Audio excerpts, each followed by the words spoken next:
da haka duk abin da wani zai faɗa a kanka karka damu ka kyale shi, wallahi karka saurare shi.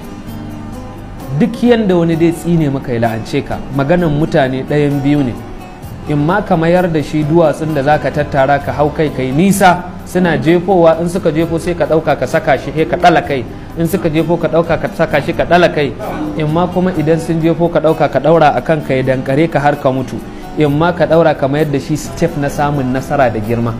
Ba a sauraron mutane, ka kyale mutane kawai, mutane ba su faɗan alkhairi.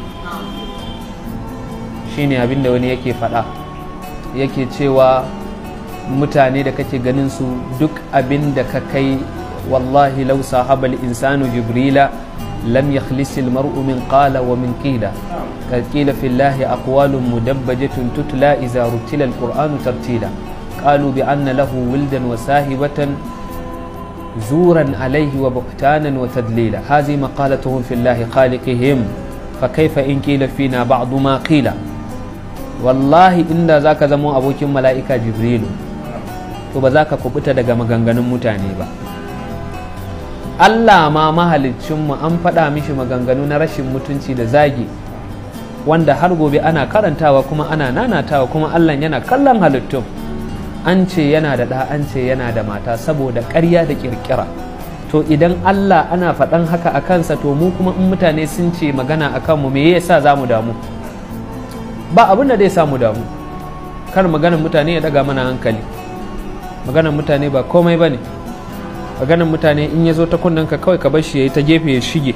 In ka saka shi a zuciyanka kuma zai saka maka damuwa, zai saka maka cuta. A maimakon ya ƙara maka imani kuma sai ya nisanta ka da Allah. Ba a sauraron maganganun mutane sun yi korafi akan Allah ma, Allah da ya halice su ma sun masa korafi, to kai in an yi korafi akan ka sai mi ba komai. Abin da za a faɗa akan ka ɗayan biyu ne, in ma abin da kake aikatawa, in ma abin da baka aikatawa. In abin da kake aikatawa ne ka saurara ka gyara, gobe a ga ka gyaru shikenan. In abin da baka aikatawa ne ka gode ma Allah, ka ce ya Allah ka tsare ni daga maganganunsu, kuma maganganun da suka yi akan ka sun rage maka tarin zunubi, su sun daura maka kansu lodin zunubi.